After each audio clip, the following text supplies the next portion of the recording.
Hello, I'm Michael Hainsworth. That ticking you're hearing is the $40 trillion U.S. debt bomb. It is a very high probability event that over the course of my lifetimes, I don't know, 10 years, whatever, I'm an old guy, that there will be a fiscal crisis. Will it happen in a year or two? I'm not, it would be presumptuous of me to say that I knew that for sure. But I think it's going to go off. That's Martin Eichenbaum. He is the Charles Moskos Professor of Economics at Northwestern University and an international fellow at the Howe Institute. He's also a member of the board of directors at Bank of Montreal. This summer, as the U.S. equity markets hit an all-time high, the 30-year yield hit 5.2%, also an all-time high. This is the market telling us that the underlying health of the economy is failing. What does it mean for Canada? Martin joins us now. Thank you for joining us, Marty. Hi, it's wonderful to be here. You say this is completely predictable, but we've got our heads in the sand. What actually causes the U.S. debt bomb to detonate, and what does the damage look like? Great question. Well, let me be clear. I can't predict the exact moment that we'll hit a crisis. But I do think we're headed on a path, at least the United States is headed on a path that's utterly unsustainable. So, no one knows what the magic number is for debt to GDP, but I'm pretty sure it's not infinity. And if you just look at the projections of the Congressional Budget Office under any plausible set of assumptions about interest rates or the growth rate of the U.S. economy, we're just caroming. We're now well past where we were at World War II. And if we continue along the present path, we will vastly exceed it. So we're at about 100% now, give or take. We'll be at 160 within a couple of years. And at some point, the market's going to go, you know what? This isn't working out for us. And we're already seeing some signs of that. So traditionally, the U.S. government has been able to borrow at interest rate that was cheaper than any other government. That's just no longer true. So virtually all of the major economies in Western Europe are able to borrow at lower rates than the United States. Because Treasury rates are tied to mortgages, corporate loans, consumer credit, what are the implications for the average American household if the bomb goes off? Well, even before we get there, we're seeing that interest rates are going up, right? They're now at their highest levels that they've been in a pretty long time.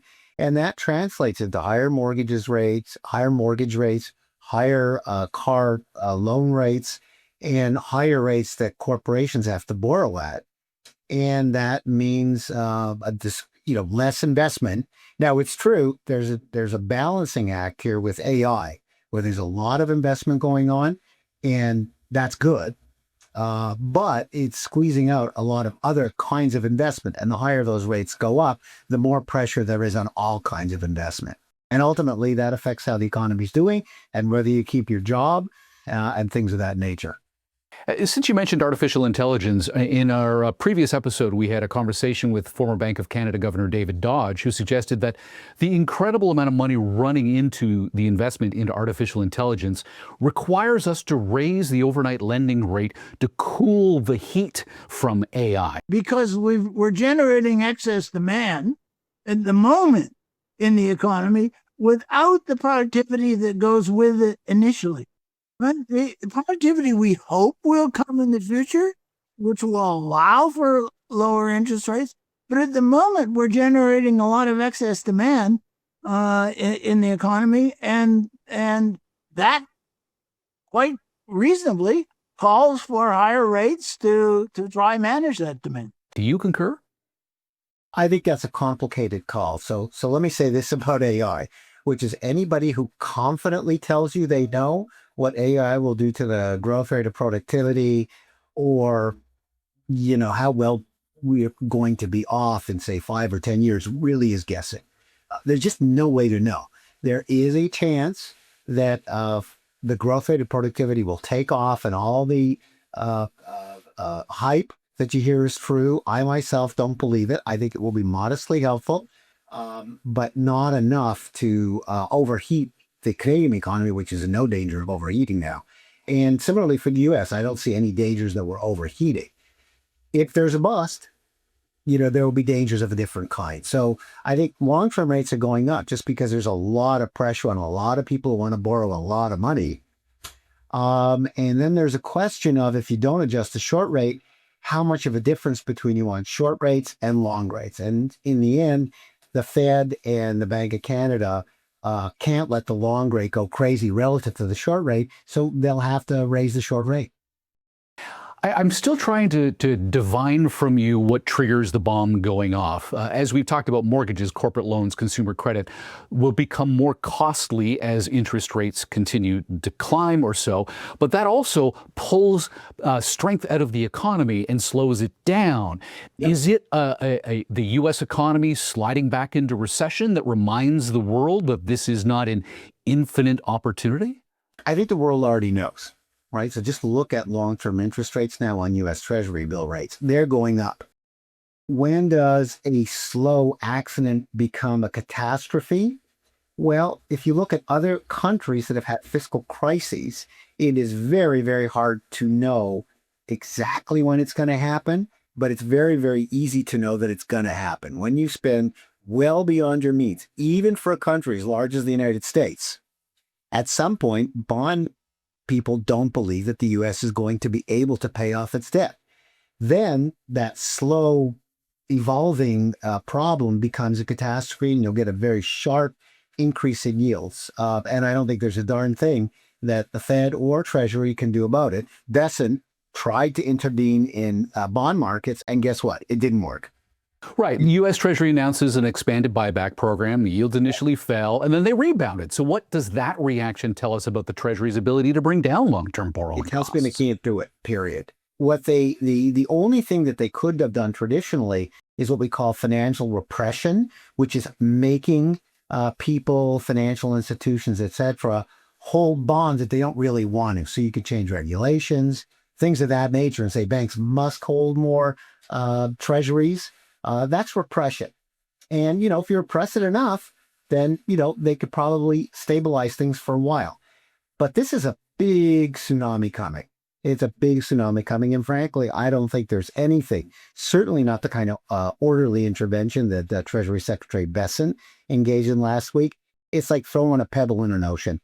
That's it. If concerns about U.S. debt and Treasury yields continue to grow, could we see investors diversify away from U.S. government bonds and increase their exposure to Canadian government bonds? So they're already starting to do that. The technical issue is that the U.S. market for Treasury debt is so massive, and it's always been the traditional safe asset. That's now changing. Now, there's no other single market which is big enough to accommodate or substitute for the U.S. Treasury market in terms of liquidity, in terms of bank regulations, in terms of sheer size. But you are starting to see people moving into corporate debt, into other countries' debt, and that will ultimately include Canada as well. And that will be a mixed blessing. But again, crisis is different than slow evolution. We can deal with slow evolution. If bond market, if Treasury yields go from 5% to 8% overnight, and that could happen. That happened in Europe with very large economies. That could happen in the U.S. as well. That's a fish of an entirely different stripe. You fear the loss, though, of confidence in the U.S. Treasuries triggering a global liquidity crisis. So what would that look like for Canada?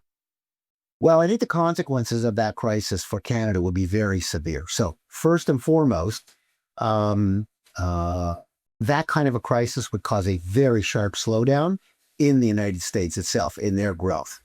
And, recent tariff wars notwithstanding, it's still true that we export a huge amount of stuff to the United States.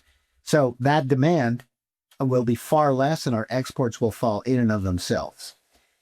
Next, there's something called wrong way risk. To go back to your previous point, people are flooding money out of the U.S. looking to park it somewhere. Part of that's going to come to Canada, so the Canadian dollar will appreciate, right? People are going to want to buy Canadian bonds and things of that nature. So that's going to really hurt exporters again, right? So our prices will be high, demand will be low. That's really terrible. Stay ahead of Canada's latest policy moves with the Howe Institute's weekly newsletter. Sound economic insights, early event alerts, straight to your inbox. Subscribe free at cdhowe.org. Canada's favorable rates have led companies like America's Amazon.com and others to issue debt on this side of the border. Would blowing up the U.S. increase that advantage or wipe it out? It would it would certainly increase it because they're going to be, in that crisis, the U.S. will be in a pretty awful position for a while. And financial markets, frankly, will be reasonably chaotic. I don't want to make it sound like people will be jumping off the buildings like 1929, but it's going to be pretty serious. And I could easily imagine people wanting Canadian denominated dollar debt.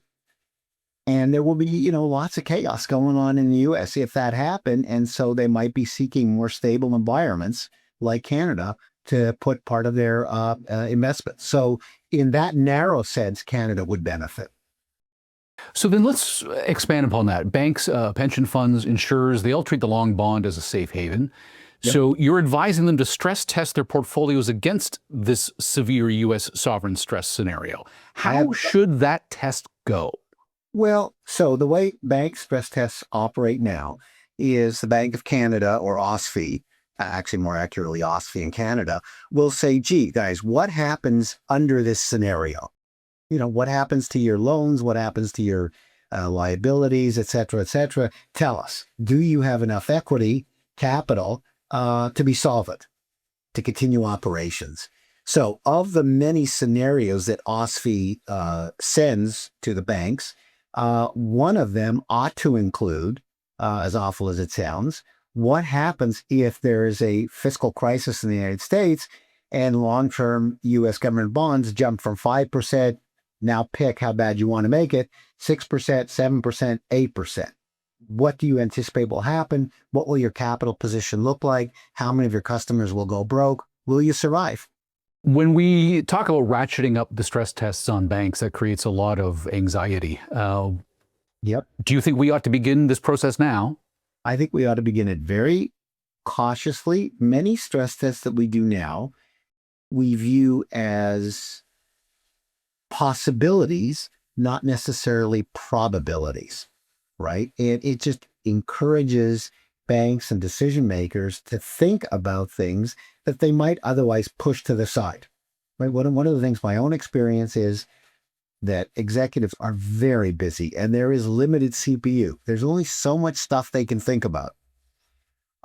This is one of those things that the government has to decide is sufficiently important that we want to tax the CPU of our senior executives and say, do you have a plan? So I would do this very quietly and cautiously, especially with tensions in the United States. I don't think, Prime Minister Carney ought to get up on TV and say, hey, this is going to happen. That's not what I'm suggesting. I'm suggesting that OSFI very quietly, amongst the 10 stresses that they ask our banks to look at, one of these start to be very adverse developments in the market for U.S. government debt. Institute Fellow in Residence Don Drummond and Research Officer Nick DeHeer have argued that Canada should build on the progress it's made in debt reduction and should renew its inflation targeting agreement with the Bank of Canada. Is steady as she goes a viable strategy? From the Canadian federal government's perspective, it seems to me that we always have to have room to deal with a crisis. To be very concrete, we may have a crisis with tariffs. Everyone's following this.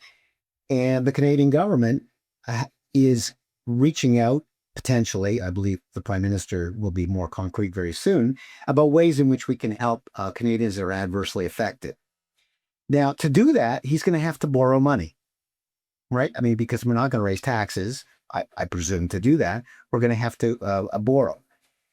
If you have a reasonable debt to GDP, the market's going to say, yeah, that's a pretty good idea, and we're not going to go crazy on you. So that's why it's so important that Canada actually has a, quote, reasonable by world standards debt to GDP. And we need to build on that strength to have even more buffer space to deal with a crisis that might very well arrive. So whatever efforts we have to increase that fiscal space by giving ourselves a little more breathing room, by keeping debt relatively low to GDP, then that's something we ought to do. Let's talk a bit more about that global liquidity crunch. How could the Bank of Canada, the Finance Department, prepare for one when the safe haven for pretty much all of our lives has been the US dollar, and that's no longer a place to hide? Well, so let me go back to my meteor dinosaur analogy. There's no magic a button that I can press to say, oh, if you do this, if the meteor hits, it's going to be ugly. But the Bank of Canada has to have set up the facilities and the resources that if they have to lend money for liquidity purposes to Canadian institutions, they need to be in a position to do that. They have the capacity to lend Canadian dollars, which will actually be pretty valuable for reasons we've already discussed. So they can help Canadians, but they can't be a substitute for the whole world. But our first responsibility is to Canadians. And just like I'm asking Canadian institutions to think about a stress test for how they would react, the banks, the pension funds, etc., the Bank of Canada has to have a stress test where are the facilities in place? Are the rules of the road clear about what terms we lend under? What collateral, if any, would be required in those circumstances? How would they distinguish between legitimate liquidity needs and non-legitimate, or needs that might be legitimate but don't fall under the auspices of a liquidity need? So planning. 5 years from now, what do you think we'll wish we had done today? If the bomb goes off, we will wish that large Canadian financial institutions were a little less exposed to U.S. government debt in their assets, that they were a little less exposed to the stock market in the United States and more generally to the state of the U.S. economy. We will wish that the Bank of Canada is ready with a program to help liquidity needs of large institutions in Canada and normal and average Canadians. So they got to be ready. If that gun goes off, they need to be ready to get into that race right away. And it is critically important that the Canadian government have the space, the fiscal space to borrow in the short run to help Canadians who will be very adversely affected by such a scenario if the gun goes off. Martin, by percentage, what are the chances that this debt bomb goes off? I wish you had also asked, give me a time limit. I personally think that it is a very high probability event that over the course of my lifetimes, I don't know, 10 years, whatever, I'm an old guy, that there will be a fiscal crisis. Will it happen in a year or two? I'm not, it would be presumptuous of me to say that I knew that for sure. But I think it's going to go off because if you run the numbers, this is worth keeping in mind.